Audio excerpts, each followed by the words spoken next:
Friends வாங்க கொள்ளு கடையிறது நிறைய பேர் ரெசிபி போடுங்கக்கா, கொள்ளு சூப்பராக இருக்குது கடைஞ்சா நீங்கள் போடுங்கன்னாங்க. நான் போடுறேன் பாருங்கள். கொள்ளு 1/4 கிலோ எடுத்திருக்கேன். ஒரு 4 தக்காளி. கொள்ளில் வந்து நிறைய கல் இருக்கும் நம்மளுக்கு தெரியாமல், அதை பார்த்து க்ளீன் பண்ணிவிட்டு அப்புறம் வேக போடுங்க. தக்காளி ரசத்துக்கும் சேர்த்து போட்டிருக்கேன் குக்கரில். ஒரு 10 விசில் தாராளமாக விட்டு எடுக்கலாம், தப்பில்லை.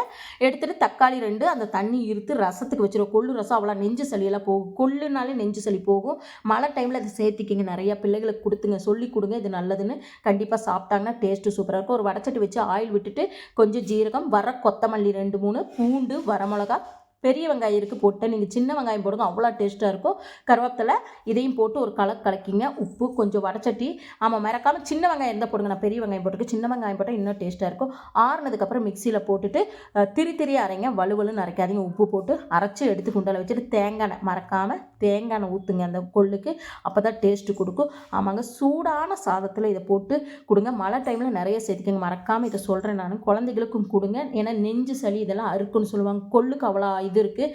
ஆமாங்க, கொள்ளோட மகிமை அவ்வளோ டேஸ்ட்டாக இருக்கும். ஒரு டைம் கொடுத்தீங்கன்னா உங்கள் பிள்ளைங்க வேணும் வேணும்னு கேட்பாங்க. ட்ரை பண்ணி பார்த்துட்டு சொல்லுங்கள்.